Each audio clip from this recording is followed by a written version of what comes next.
नमस्कार संस्कृता, मैं कुमार गौरव इस नए एपिसोड में आपका फिर से स्वागत कर रहा हूं और आप पढ़ रहे हैं Sanskrit Ganga NTA UGC NET JRF and higher प्रश्न पत्र गंगा में आपका फिर से भव्य रूप से स्वागत है। और यहां देखिए एपिसोड क्या है, ये एपिसोड 6 है। देखिए उल्टा पेन चला दिए, एपिसोड 6 है ये। और संस्कृत गंगा कोड 25 दिसंबर 2018 का क्या है, दिसंबर 2018 का। केवल गत्यात्मक अध्ययन करेंगे, प्रश्न देखेंगे और उसका उत्तर क्या होगा उसको देखेंगे। ठीक है, आइए साथ में बने रहिए और पढ़ाई करते रहिए, देखते रहिएगा। देखिए आपका पहला प्रश्न है, यहाँ पे आ गया है। पहला प्रश्न है आपका, मांडूकायनी शाखा कस्य वेदस्य विद्यते। मांडूकायनी जो शाखा है यह किस वेद की है? तो यह मांडूकायनी शाखा किस वेद की है?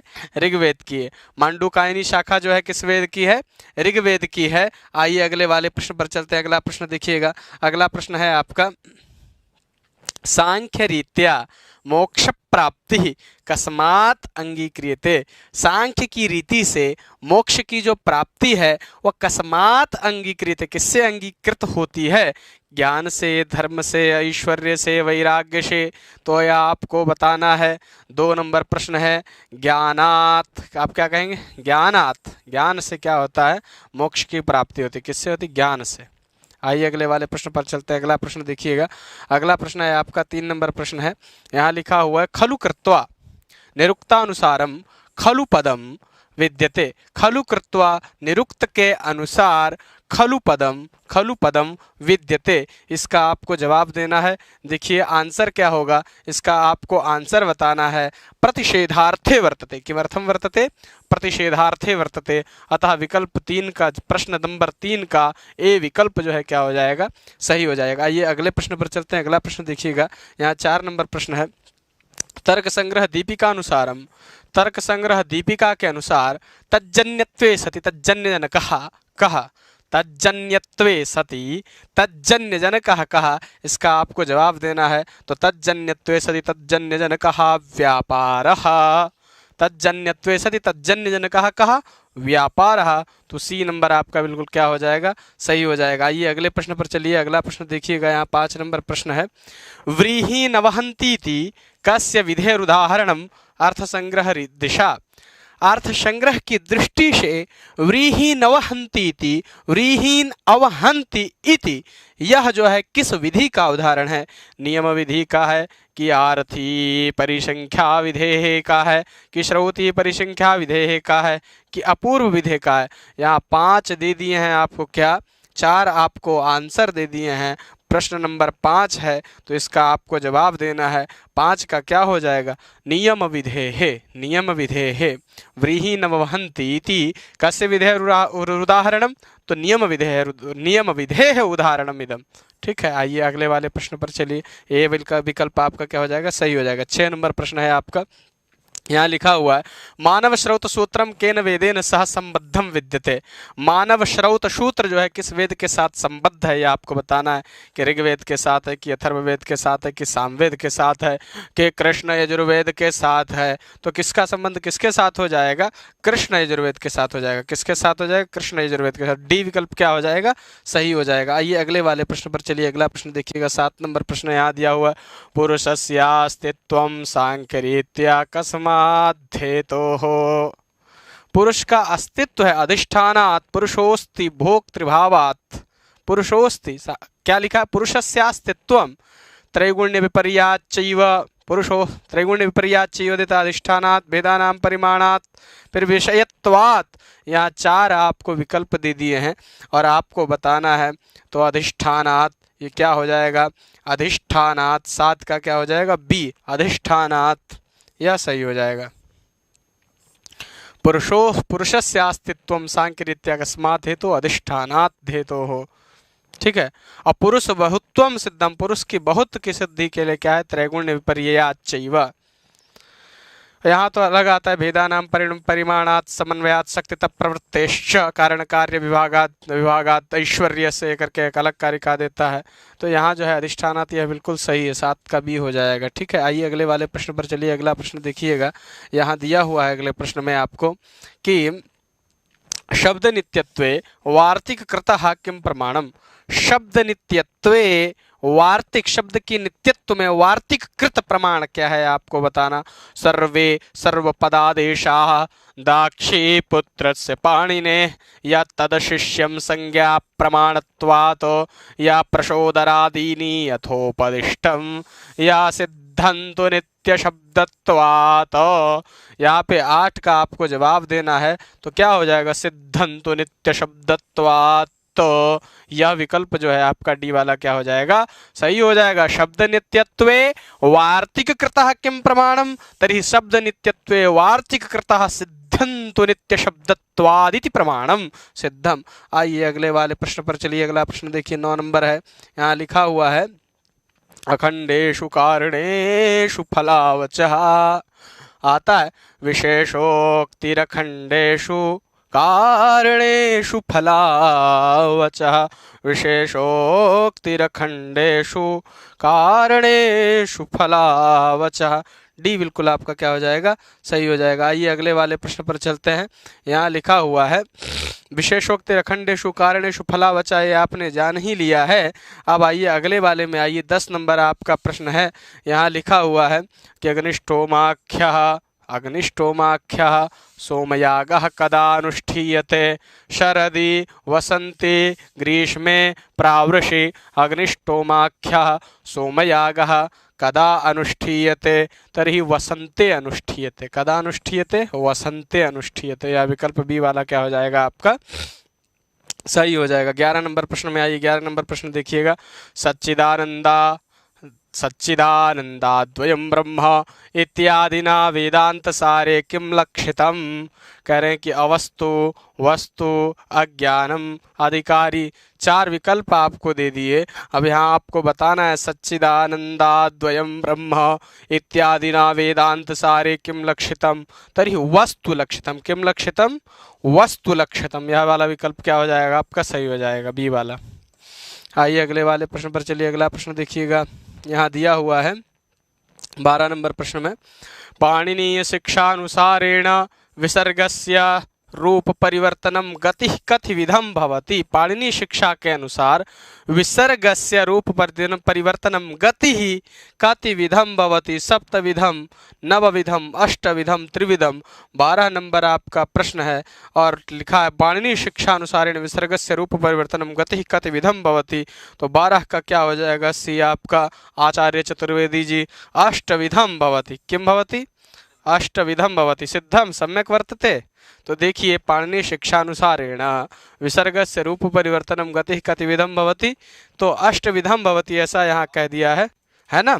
और रेफस्य त्रिविधा गति, क्या कहा गया है, रेफस्य त्रिविधा गति ही, त्रिविधा गति ही ऐसा भी कहा। रेफस्य त्रिविधा गति, अवसाने विसर्गश्च रेफस्य त्रिविधा गति, अचाम दृष्ट्वा अधो याति व्यंजनस्योपरि गच्छति, और अवसाने विसर्गस्य रेफस्य त्रिविधा गति।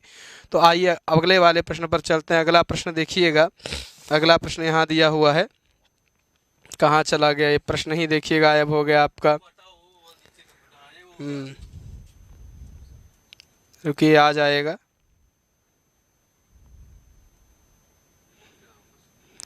देखिए थोड़ा कंप्यूटर बाबा जो हैं बड़ा धोखा दे गए हैं और ये अभी आ जाएंगे। देखिए आ भी गए हैं।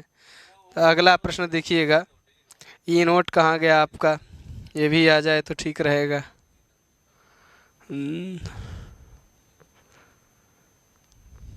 तो अब देखिए आपका अगला प्रश्न स्टार्ट होता है यहाँ से। ये आपका अगला प्रश्न रहेगा, यहाँ से क्या बोलते हैं, पाणिनीय शिक्षानुसारेण विसर्गस्य रूप परिवर्तनम कतिविधम भवति, अष्टविधम भवति। या क्या है, सिद्ध हो गया, अष्टविधम भवति, ये सिद्ध हो गया, ठीक है। या अब इसके बाद अगला प्रश्न देखिएगा, लिखा हुआ रेफस त्रिविधा गति बता दिया। अब अगले प्रश्न पे आइए, देखिए आगे लिखा हुआ है 13 नंबर प्रश्न है ये। यहाँ लिखा हुआ है फल लक्षणा निम्नलिखितासु लक्षणासु कस्याः पर्याया विद्यते। फल लक्षणा निम्नलिखितासु लक्षणासु कस्याः पर्याया वर्तते। 13 नंबर आपका प्रश्न है, इसका आपको जवाब देना है। तो प्रयोजनवती लक्षणायाः पर्याया विद्यते। यह विकल्प सी क्या हो जाएगा आपका सही हो जाएगा। फल लक्षणा निम्नलिखितासु लक्षणासु कस्याः पर्यायाः विद्यते, कस्याः पर्याया विद्यते, प्रयोजनवती लक्षणायाः पर्याया विद्यते इति सिद्ध्यति, है ना। आइए अब अगले वाले प्रश्न पर चलिए। अगला प्रश्न देखिएगा, यहाँ लिखा हुआ है 14 नंबर प्रश्न में, 14 नंबर ये प्रश्न है आपका। यहाँ लिखा हुआ है कि कथा प्रसंगेषु जनैः, कथा प्रसंगेषु मिथा सखी मुखात्रणेऽपि तन्व्या नलनामनि श्रुते, नलनामनि श्रुते। कथा प्रसंगेषु मिथा सखी मुखात्रणेऽपि तन्व्या नलनामनि श्रुते। अत्र नल पदस्यार्थोऽस्ति। यहाँ पर आपसे नल नल ये जो पद आया है इसके अर्थ को पूछ रहा है। 14 नंबर प्रश्न है, तो क्या अर्थ हो जाएगा? तृणम। क्या अर्थ हो जाएगा? तृणम। तो 14 का आपका क्या हो जाएगा? डी विकल्प बिल्कुल क्या हो जाएगा? सही हो जाएगा। आइए अगले वाले प्रश्न पर चलते हैं। अगला प्रश्न देखिएगा, देखिएगा लिखा हुआ है 15 नंबर प्रश्न में कि साहित्य दर्पणानुसारम रसस्य किम विशेषणम न साधु। रस का कौन सा विशेषण जो है वह साधु नहीं है? एक है लोकानुभूति, दूसरा है ब्रह्मस्वाद सहोदरः, तीसरा है अभिन्नः, और चौथा क्या है? स्वप्रकाशः। और यहाँ पर आपसे पूछा गया है तो इसका जवाब क्या हो जाएगा?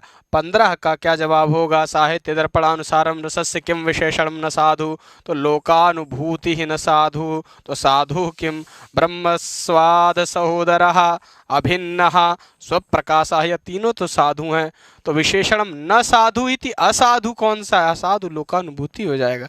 आइए अगला प्रश्न देखिएगा, 16 नंबर प्रश्न होगा आपके सामने है। देखिए यहाँ लिखा हुआ है, थोड़ा ऊपर उठाए दे रहे हैं दिखाई पड़ेगा। यहाँ लिखा हुआ है तस्मादकृतकं शास्त्रम स्मृतिं च सनिबंधनाम आश्रित्यारभ्यते शिष्टये शब्दानामनुशासनम। तस्माद् अकृतकं शास्त्रम स्मृतिं च सनिबंधनाम आश्रित्यारभ्यते शिष्टैः शब्दानामनुशासनम। वाक्यपदीयस्य अस्यां कारिकायां अकृतकं शास्त्रम इति किम? अकृतकम शास्त्रम किम, ऐसा यहाँ पूछ रहे हैं। ब्रह्मसूत्रम अथवा व्याकरण शास्त्रम की व्याकरण शास्त्र, या मीमांसा शास्त्रम, या पौरुषेयम शास्त्रम। एक बार फिर से श्लोक को बोल लीजिए। तस्मादकृतकम शास्त्रम स्मृतिं च सनिबंधनाम आश्रित्यारभ्यते शिष्टये शब्दानाम अनुशासनम। तो अपौरुषेयम शास्त्रम क्या हो जाएगा? अपौरुषेयम शास्त्रम, यहाँ क्या होगा? अपौरुषेयम शास्त्रम। अकृतकम शास्त्रम, तो तस्मात् क्या बोल? तस्माद् अकृतकम शास्त्रम अपौरुषेयम शास्त्रम। किम शास्त्रम? अपौरुषेयम शास्त्रम। अकृतकम शास्त्रम अपौरुषेयम शास्त्रम। संबंध बिठा लीजिएगा, ये वाला विकल्प आपका क्या हो जाएगा? सही हो जाएगा। आइए अगले वाले प्रश्न पर देखिए। अगला प्रश्न देखिए, यहाँ 7 नंबर ये आपका प्रश्न है। यहाँ लिखा हुआ है तादात्म्य संबंधावच्छिन्न प्रतियोगिता कः तर्क संग्रहे कः प्रोक्तः? तादात्म्य संबंधावच्छिन्न प्रतियोगिता कः तर्क संग्रहे कः प्रोक्तः? ऐसा आपको कह दिया है तो अन्योन्याभावः प्रोक्तः। का प्रोक्तः? अन्योन्याभावः। तादात्म्य संबंधावच्छिन्न प्रतियोगिता का अन्योन्याभावः प्रोक्तः। आइए अगले वाले प्रश्न पर चलिए। अगला प्रश्न देखिएगा, लिखा हुआ है 18 नंबर प्रश्न है आपका। और यहाँ लिखा है कि सहस्रगुण मुत्सृष्ट मादत्ते हि रसं रविः। सहस्रगुण मुत्सृष्ट मादत्ते हि रसं रविः। उक्तिरियं कुत्र प्राप्यते? किरातार्जुनीयं में, कि रघुवंश में, या मेघदूतम में, या मालविकाग्निमित्रम में। सहस्रगुण मुत्सृष्ट मादत्ते ही रसम रवि। 18 नंबर आपका प्रश्न है और इसका आपको जवाब देना है। तो आप क्या कहेंगे? रघुवंश में प्राप्त होती। कहाँ प्राप्त होती? रघुवंश में प्राप्त होती। यह विकल्प क्या हो जाएगा? आपका सही हो जाएगा। आइए अगला प्रश्न देखिएगा, आगे दिया हुआ है 19 नंबर प्रश्न है ये। कतिविधास्तुष्टयः कतिविधास्तुष्टयः सांख्ये परिगणिता अष्ट सिद्धि अणिमा महिमा चैव गरिमा च लघिमा तथा प्राप्ति प्राकाम्यमेशित्वं वशित्वं चाष्ट सिद्धयः। तो अष्ट सिद्धियां बताई गई हैं। तो यहाँ क्या पूछ रहा है कि तुष्टि कितनी बताई गई हैं। 19 नंबर आपका प्रश्न है। तुष्टयो नव, नव तुष्टि, कितनी तुष्टि है? नव तुष्टि है। विकल्प आपका सी क्या हो जाएगा? बिल्कुल सही हो जाएगा। आइए अब अगले वाले प्रश्न पर चलते हैं। अगला प्रश्न देखिएगा, यहाँ आया हुआ अगला प्रश्न, यहाँ लिखा हुआ है, ये देखिए असिस्टेंट में भी शायद आया था, हाँ असिस्टेंट प्रोफेसर में आया था। शब्दज्ञानानुपाती वस्तु शून्यो विकल्पः इति लक्षण लक्षिता चित्तवृत्ति का योग दर्शनानुसारेण। तो कह रहे हैं शब्द ज्ञानानुपाती वस्तु शून्यो विकल्पः। तो ये विकल्प जो है क्या आपका बिल्कुल सही हो जाएगा। आइए अगले वाले प्रश्न को देखिएगा। अगला प्रश्न है आपका 21 नंबर प्रश्न है, और 21 नंबर प्रश्न पे आ जाइए और देखिए यहाँ लिखा है ऋषीणां पुनराद्यानां वाचमर्थोनुधावति। ऋषीणां पुनराद, प्रभा दीदी, ऋषीणां पुनराद्यानां वाचमर्थोनुधावति उक्तिरियं कुत्र प्राप्यते। तो कह रहे हैं कि यह उक्ति कहाँ प्राप्त हो जाएगी आपको? उत्तर रामचरितम में। कहाँ मिलेगी? उत्तर रामचरितम में मिलेगी। अतः विकल्प जो है आपका क्या हो जाएगा? सी विकल्प जो है वो एकदम क्या हो जाएगा आपका? सही हो जाएगा। आइए अब अगले वाले प्रश्न पर चलते हैं। अगला प्रश्न देखिएगा, अगला प्रश्न कितना हो जाएगा? 22 नंबर प्रश्न होगा, और यहाँ लिखा हुआ है देखिए राजन्तमध्वाराणांगोपामृतस्य दिदिविम। ये यजुर्वेद के अनुसार उच्चारण है। और ऋग्वेद में कैसे उच्चारण करते हैं? राजन्तमध्वाराणांगोपामृतस्य दिदिविम, ऐसा उच्चारण करते हैं। तो कह रहे हैं अत्र दिदिवम इति पदस्य कोऽर्थः, कः अर्थः? प्रकाशमानार्थः इति विद्यते इत्यपि वक्तुं शक्यते इति। तो यह प्रकाशमान, प्रकाशमानम, ऐसा दीदिवम का क्या अर्थ हो जाएगा? अर्थ हो जाएगा आपका। आइए अगले वाले प्रश्न पर चलते हैं। अगला प्रश्न देखिएगा, यहाँ लिखा हुआ है 23 नंबर है ये प्रश्न, और यहाँ लिखा क्या है देखिएगा कि कस्माद् हेतोः प्रधानस्यानुपलब्धि सांख्य रीति। सांख्य की रीति के अनुसार प्रधान की अनुपलब्धि जो होती कस्माद् हेतोः, किस हेतु से होती है? तो कह रहे हैं समानाभिहरात् सौक्ष्म्यात् तदनुपलब्धिर्नाभावात्, सौक्ष्म्यात् भी कहते हैं, अतिदूरात् या मनोनवस्थानात्।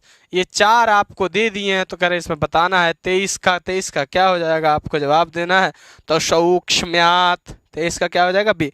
सौक्ष्म्यात् तदनुपलब्धिर, तत् अनुपलब्धि, तस्य अनुपलब्धि या तस्याः अनुपलब्धि जो लगा लीजिए, तो ये सौक्ष्म्यात्, ये बिल्कुल विकल्प क्या हो जाएगा? ये सही हो जाएगा। आइए अगले वाले प्रश्न पर चलिए। अगला प्रश्न देखिएगा, यहाँ लिखा है 24 नंबर प्रश्न है आपका। लिख रहे हैं कि तर्क भाषा रीत्या अभावात्मक कार्यस्य, अभावात्मक कार्य का कारणम कीदृशम भवति। तर्क भाषा की रीति से अभावात्मक कार्य का कारण कैसा होता है आपको बताना है। 24 नंबर आपका प्रश्न है। तो निमित्त कारण होता है। क्या होता है? निमित्त कारण होता है। आइए आगे बढ़िए, 25 नंबर प्रश्न को देखिएगा। यहाँ लिखा हुआ है साहित्य दर्पणानुसारम रसास्वादने को हेतुः। साहित्य दर्पण के अनुसार रस के आस्वादन में, रस के पान में कौन सा हेतु होगा, यह आपको बताना है। तो सत्वोद्रेकः, सत्वोद्रेकः ये हेतु है। क्या है? डी। ये विकल्प आपका बिल्कुल सही हो जाएगा। आइए अगले वाले प्रश्न पर चलिएगा। अगला प्रश्न देखिएगा, 26 नंबर प्रश्न है, और यहाँ लिखा हुआ है कि जहद जहल लक्षणाया वेदांते किमपरम नाम प्रयुक्तम। जहद जहल लक्षणा के लिए वेदांत में किस अन्य नाम का क्या किया गया है? प्रयोग किया गया है। तो कहते भाग लक्षणा को ही जहद जहल लक्षणा नाम से क्या किया जाता है? जाना जाता है। अतः यह विकल्प क्या हो जाएगा? आपका सही हो जाएगा। आगे आइए अगला प्रश्न देखिए, 27 नंबर प्रश्न है आपके सामने, और यहाँ पे देखिए लिखा हुआ है कि अधोंकितेषु केन सह कस्य संबंधः समुचिताम तालिकाम चिनुत, ऐसा कह दिया है यहाँ पर। और देखिए 27 नंबर आपका प्रश्न है, और 27 नंबर प्रश्न का उत्तर क्या है? डी है। क्या है उत्तर, क्या है आपका 27 नंबर का डी है। अब देखिए कैसे, तो कह रहे एका तीन। अयोगात्मक भाषा क्या है? अयोगात्मक, एक योगात्मक होती है, एक अयोगात्मक जिसमें प्रकृति प्रत्यय का संयोग होता है, वो योगात्मक होती है। जिसमें प्रकृति प्रत्यय का संयोग नहीं होता है, प्रकृति प्रत्ययो असंयोगत्वात्, तो ऐसी भाषा कौन सी हो जाती है? योगात्मक हो जाती है। तो कहते हैं क्या, तो अयोगात्मक भाषा कौन सी है? तिब्बती भाषा हो गई। और उसके बाद कहते हैं बी का एक, तो श्लिष्ट योगात्मक भाषा कौन सी है? संस्कृत है। योग प्रकृति प्रत्यय का संयोग भी है और श्लिष्ट भी है, तो श्लिष्ट योगात्मक भाषा संस्कृत भाषा। अयोगात्मक भाषा यानी कि प्रकृति प्रत्यय का संयोजन किसमें नहीं? तिब्बती भाषा में नहीं है, इसलिए अयोगात्मक भाषा क्या हो गई? तिब्बती हो गई। अब कह रहे हैं प्रश्लिष्ट योगात्मक भाषा की बारी आ रही। कह रहे हैं सी का क्या होगा? सी का कह रहे हैं 4। चेरोफी जो है प्रश्लिष्ट योगात्मक भाषा है। कैसी भाषा है? प्रश्लिष्ट योगात्मक। नाम भी बड़ा खतरनाक है, नाम पढ़िए चे चा, है ना, चे रो ओ आया, चा भी एक मात्रा को ले रखा है, रा भी एक मात्रा को ले रखा है, फा भी एक सबसे बड़ी मात्रा को ले रखा है। तो इस शब्द से ही क्या ऐसा आपको अनुमान करना चाहिए, कोई लक्षण नहीं है। प्रश्लिष्ट योगात्मक भाषा कौन सी है? चेरोफी है। और फिर कह रहा है अश्लिष्ट योगात्मक भाषा, योगात्मक है पर है कैसी? अश्लिष्ट है। श्लिष्ट शब्द का अर्थ होता है जुड़ा होना, चिपका होना। अश्लिष्ट शब्द का अर्थ होता है दूर हो जाना। जैसे प्रेमी और प्रेमिका क्या होते हैं? श्लिष्ट जब हो जाते हैं तो उनमें प्रेम की क्या होती है? उत्पत्ति होती है। और अश्लिष्ट हो जाए तो वहां पे क्या हो जाता है? वियोग हो जाता है। तो वहां पे क्या होता है? ब्रेकअप हो जाता है। आपको पैचअप करना है, ब्रेकअप नहीं करना है। इसीलिए अश्लिष्ट योगात्मक भाषा, इसलिए नहीं, अश्लिष्ट योगात्मक भाषा कौन सी है जब ये आपसे पूछा जाए तो डी का क्या हो जाएगा? 2 हो जाएगा, तुर्की हो जाएगी। क्या हो जाएगी? तुर्की। तो ये आपने जाना अयोगात्मक भाषा तिब्बती भाषा, श्लिष्ट योगात्मक भाषा संस्कृत भाषा, प्रश्लिष्ट योगात्मक भाषा प्रश्लिष्ट योगात्मक भाषा चेरोफी हो गई। और उसके बाद अश्लिष्ट योगात्मक कौन सी हो गई? तुर्की हो गई। और इस तरह जो डी वाला ऑप्शन बिल्कुल क्या हो जाएगा? आपका सही हो जाएगा। आइए अगले वाले प्रश्न पर चलिएगा। अगला प्रश्न देखिएगा, देखिए यहाँ दिया हुआ है। अगला प्रश्न है, लिखा हुआ है अजहत स्वार्था लक्षणा का भवती। 28 नंबर आपका प्रश्न है और यहाँ पूछ रहे हैं कि अजहत स्वार्था लक्षणा का भवती, तो उपादान लक्षणा होती। क्या होती? उपादान लक्षणा। ये वाला बिल्कुल विकल्प आपका क्या हो जाएगा? सही हो जाएगा। आइए अगले वाले प्रश्न पर चलते हैं। अगला प्रश्न देखिएगा, 29 नंबर आपका ये प्रश्न है। यहाँ लिखा है कि तपसा ब्रह्मचर्येण श्रद्धया विद्ययात्मनाम अन्विष्यात्। तपसा ब्रह्मचर्येण श्रद्धया विद्यया आत्मानम अन्विष्यात्। तप के द्वारा, ब्रह्मचर्य के द्वारा, श्रद्धा के द्वारा, विद्या के द्वारा आत्मानम खुद को अन्विष्यात् खोजे, पहचाने। इत्युक्ति कस्याम उपनिषदि प्राप्यते। कौन से उपनिषद शब्दः नित्य स्त्रीलिंगे वर्तते अध्येतोः कस्याम इति यत्र लिखितं का इति सर्वनामस्य ग्रहणं कृतम् अत्र। तो अरे कस्याम उपनिषदि प्राप्यते, किस उपनिषद में प्राप्त होता है? तो ये आपको बताना है। तो कहते हैं प्रश्नोपनिषद में प्राप्त होता है। किसमें प्राप्त होता है? प्रश्नोपनिषद में। ये सी वाला ऑप्शन क्या हो जाएगा? बिल्कुल आपका सही हो जाएगा। आइए अगले वाले प्रश्न पे चलते हैं। अगला प्रश्न देखिएगा, 30 नंबर है आपका। यहाँ लिखा हुआ है सांख्य दर्शने अंतःकरणम किमात्मकम। सांख्य दर्शन में अंतःकरण जो होता है किमात्मक है, कैसा है? तो कहते हैं मनोबुद्धि एवं, क्या केवल मन बुद्धि ही है अंतःकरण में कि केवल बुद्धि है? फिर कह रहे हैं कि बुद्धि अहंकार की बुद्धि भी है, अहंकार भी है और मन भी है। कि कह रहे हैं कि बुद्धि है, अहंकार, बुद्धि अहंकारा वेव, की बुद्धि और अहंकार ही है खाली, कि केवल बुद्धि है, कि मन और बुद्धि है, कि बुद्धि अहंकार मनांसी। सी वाला विकल्प है, इसका आपको जवाब देना है। तो सी का 30 का कौन सा हो जाए? बुद्धि मन अहंकार मनांसी। बुद्धि भी होगी, एक जगह बुद्धि, देखिए ऐसा ग्राफ बनेगा आपका, एक जगह अहंकार, मतलब बुद्धि का यदि ग्राफ बनाएं तो बुद्धि अहंकार, ठीक है, और उसके बाद क्या हो जाएगा? मन। तो ऐसा पूरा टोटल सिस्टम है, ठीक है। तो इस तरह का ग्राफ बनेगा आपका, है ना। आइए अगले वाले प्रश्न पर चलिए। तो अगला प्रश्न देखिएगा, आपका अगला प्रश्न है 31 नंबर प्रश्न है। और यहाँ लिखा है रीतिरात्मा काव्यस्य मतमिदं विद्यते आचार्यः। कस्य मदम वर्तते रीतिरात्मा काव्य से, किसका मत है? वामन का मत है। बिल्कुल सही, आचार्य जी ने एकदम बिल्कुल सही जवाब दिया, इनको 1,00,000 रुपए मिलेगा। तो रीतिरात्मा काव्य से मदमिदम कस्य वर्तते, तो वामनस्य वर्तते। 31 का ये आपका बिल्कुल क्या हो जाएगा? सही हो जाएगा। आइए अगले वाले प्रश्न पर चलते हैं। अगला प्रश्न देखिएगा, यहाँ लिखा हुआ है कि 32 नंबर प्रश्न आपका देखिए, 32 नंबर यहाँ लिखा हुआ है आपका, ग्रीम नियमानुसारेण प्रथम वर्णो वर्ण परिवर्तने, प्रथम वर्ण के परिवर्तन होने में तवर्गीय ध्वनिनाम भविष्यति, तत्र ध्वनिनाम तवर्गीय ध्वनिनाम कः परिवर्तन क्रमोऽस्ति, कौन सा परिवर्तन क्रम है? तो कह रहे ए ता का था दा का ता ता का धा धा का दा, मतलब ता का था दा का ता धा का दा। तो यह प्रश्न ए बिल्कुल क्या हो जाएगा आपका? प्रश्न एक का प्रश्न 32 नंबर प्रश्न का ए विकल्प जो है बिल्कुल क्या आपका सही हो जाएगा। तो 32 का क्या हो जाएगा आपका? ए हो जाएगा, बिल्कुल सही। आइए अगले वाले प्रश्न पर चलते हैं। अगला प्रश्न देखिएगा, यहाँ पर लिखा हुआ है 33 नंबर प्रश्न है और लिखा हुआ है कि अधस्तनेषु किम मेलनम समुचितम, आमुक्तेः आंग मर्यादा विविध्योः दंपति स्त्रियां संज्ञायां घृतगंधे वोपसर्जनात् मुहूर्त सुखम यस्य चायामः, ऐसा दे दिया। तो कहा इसमें से सही आपको जवाब देना है कि अधस्तनेषु किम मेलनम समुचितम। 3 गलत हैं, एक सही का चयन करना है आपको। तो 33 का क्या हो जाएगा आपको जवाब देना है? तो आमुक्तेः आंग मर्यादा विविध्योः, ये वाला बिल्कुल सही हो जाएगा।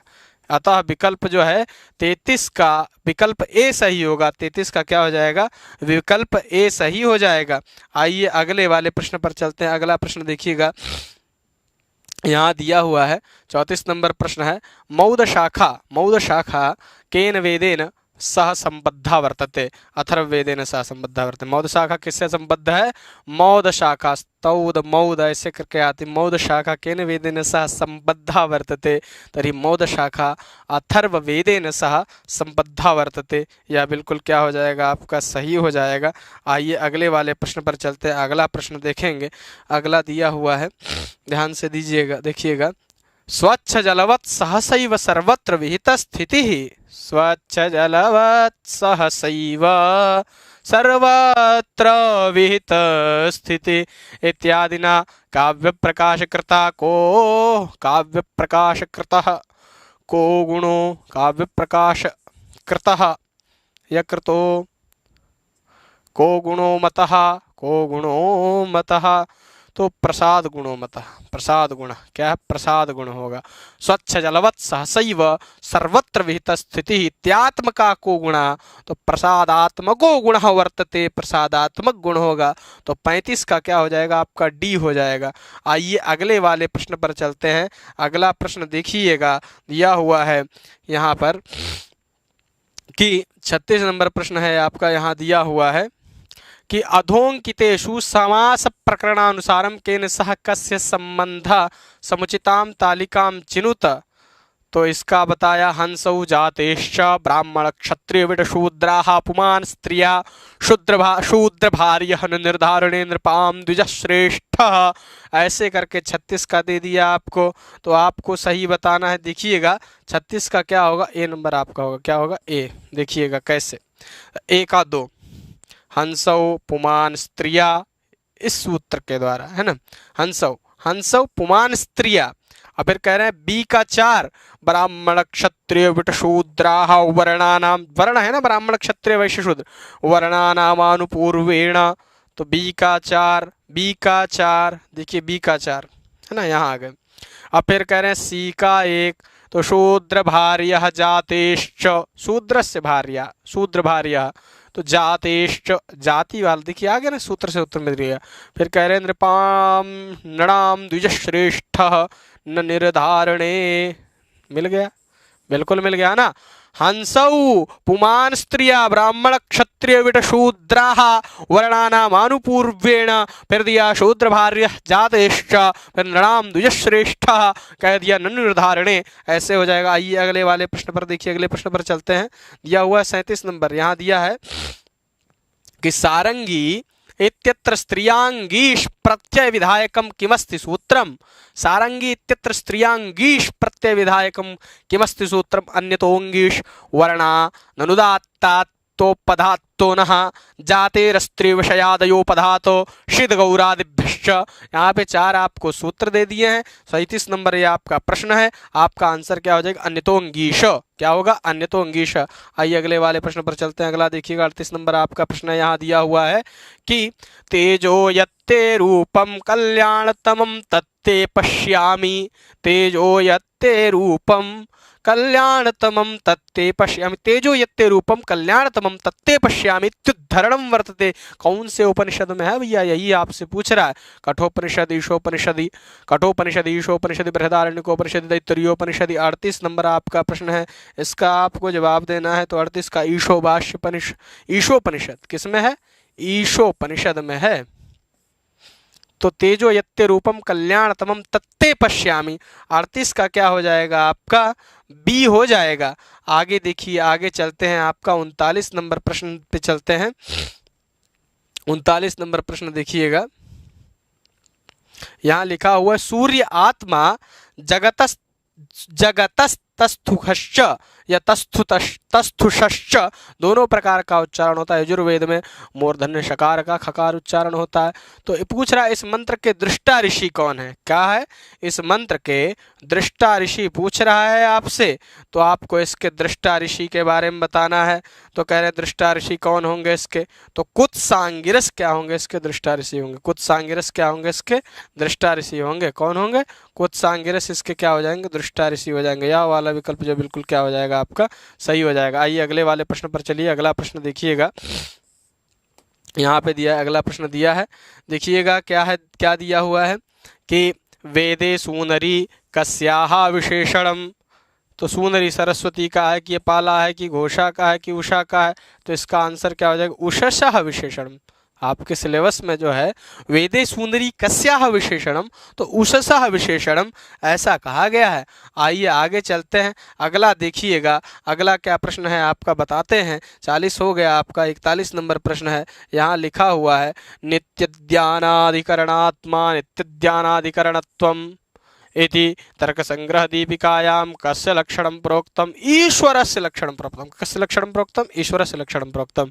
तो नित्यज्ञानाधिकरणत्वम् ईश्वरत्वम्, नित्यज्ञानाधिकरणत्वम् ईश्वरत्वम्। फिर से एक बार सुन लीजिए, नित्यज्ञानाधिकरणत्वम् ईश्वरत्वम्। आगे आइए, पूछा है अगला प्रश्न देखिए कि निरुक्ते कति पदजातानि उपदिष्टानि। तो 4 पदजातानि नामाख्यात उपसर्ग निपाताः।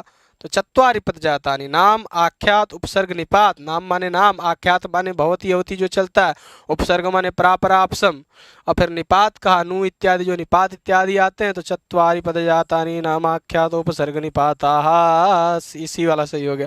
आइए अगले वाले प्रश्न पर चलिए। अगला देखिएगा 43 नंबर प्रश्न यहाँ दिया हुआ है। गौतम धर्मसूत्रम केन वेदेन सा संबद्धम विद्यते। अथर्ववेद के साथ, कृष्ण यजुर्वेद के साथ, ऋग्वेद के साथ, कि सामवेद का? भैया गौतम धर्मसूत्र किसका है? सामवेद का है। किसका है? सामवेद का। आइए अगले वाले प्रश्न पर चलिए। अगला प्रश्न देखिएगा, यहाँ दिया हुआ 44 नंबर प्रश्न। यहाँ क्या है? महावास्य व्याकरणस्य आनुषांगिक प्रयोजनेषु विभक्तिं कुर्वन्ति इत्यस्य क्रमोऽस्ति। तो षष्ठा यह कौन सा? भैया 5 मुख्य प्रयोजन बताए, फिर 13 आनुषंगिक प्रयोजन। 13 आनुषांगिक प्रयोजन में जो छठा वाला आता है वो कौन सा है? विभक्तिं कुर्वन्ति। तो यह वाला जो विकल्प है बिल्कुल आपका क्या हो जाएगा? सही हो जाएगा। तो महाभाष्ये व्याकरणस्य आनुषांगिक प्रयोजनेषु विभक्तिं कुर्वन्ति इति कतमः प्रयोजनम। तो कौन सा प्रयोजन है? षष्ठ, छठा वाला प्रयोजन है। ठीक है, अब आशा करता हूँ आपको क्या है समझ में आ रहा होगा। और इसी आशा के साथ जो है अब आगे बढ़ रहे हैं। देखिए आपका अब अगला प्रश्न है, 45 नंबर प्रश्न है। देखिएगा ध्यान से, लिखा हुआ है कि मशक कल्प सूत्रम कस्य वेदस्य वर्तते। अथर्ववेद का है कि ऋग्वेद का है कि सामवेद का है कि डी कृष्ण यजुर्वेद का है? तो मशक कल्प सूत्र जो है सामवेद का है। किसका है? मशक कल्प सूत्र सामवेद का है। तो 45 का क्या हो जाएगा आपका? 45 का सी हो जाएगा। आइए अब आगे बढ़ते हैं। आगे देखिएगा, अगला प्रश्न है आपका 46 नंबर और यहाँ लिखा हुआ है भरत मुनिना। 47 पे आ गए, 46 पे आइए। लिखा है भरत मुनिना रसस्य संख्या कीर्ति स्वीकृता अष्ट स्वीकृता अष्टौ नाट्य रसा स्मृता अष्टौ नाट्य रसा स्मृता। आगे बढ़िए, अगला प्रश्न देखिए लिखा हुआ है 47 नंबर प्रश्न है आप उभय प्राप्तौ कर्मणि इति कारक सूत्रस्य उदाहरणं किम? उभय प्राप्तौ कर्मणि, इस कारक सूत्र का उदाहरण क्या है? आपसे कारक सूत्र का उदाहरण पूछा है तो कह रहे आश्चर्यो गवाम दोहो गोपेन, आश्चर्यो गवाम दोहो दोह अगोपेन। 47 का क्या हो जाएगा आपका? ये हो जाएगा। ये अगले वाले प्रश्न पर चलते हैं। अगला वाला प्रश्न देखिएगा, दिया हुआ है आपके सामने है। लिखा है कि वागर्थाविव इत्यत्र कतमः समासः? केवल समास भी है। कौन सा समास है? केवल। सबसे फेमस, सबसे लाइट। आइए आगे बढ़िए, देखिए अगला दिया है 49 नंबर लोकेधिको हरि इत्यत्र सप्तमे विभक्तौ को नियमः? लोके अधिको हरि इत्यत्र, यहाँ पर इस जो बताया है लोकेधिको हरि, यहाँ पे सप्तमी विभक्ति में कौन सा नियम है? तो 49 नंबर आपका प्रश्न है, यहाँ आपको जवाब देना है। तो यस्मादधिकम यस्य चेश्वर वचनम तत्र सप्तमी, यस्मादधिकम यस्य चेश्वर वचनम तत्र सप्तमी। तो लोकेधिको हरि इत्यत्र सप्तमी विभक्तौ को नियमः? तो यस्मादधिकम यस्य चेश्वर वचनम तत्र सप्तमी, ऐसा हो जाएगा। ये अगले वाले प्रश्न पर चलिए। अगला प्रश्न देखिएगा, देखिए दिया है 50 नंबर एद धातो हो लंग लकारे उत्तम पुरुष बहुवचनस्य किम रूपम भवति? एद धातु तो आपको रटना ही चाहिए, भू भी रटना चाहिए। जो सिलेबस में नई नई धातुएं लगी आदि इत्यादि, उनको भी आपको रटना चाहिए। आपका 50 नंबर प्रश्न है और यहाँ क्या आपका विकल्प क्या हो जाएगा 50 का? बताइए क्या बनेगा? इस धातु का आइधामही बनेगा। क्या बनेगा? आइधामही बनेगा। आशा करता हूँ आपको बहुत आनंद आया होगा इस सीरीज में। लाइव क्लास सुबह 8 शाम 8 बिल्कुल देखते रहिए, एंजॉय करते रहिए, आनंद लेते रहिए। और आशा से, क्योंकि आपकी परीक्षा बहुत सन्निकट है, पढ़ाई करते रहिए और संस्कृत गंगा परिवार के साथ जुड़े रहिए। नमः संस्कृताय।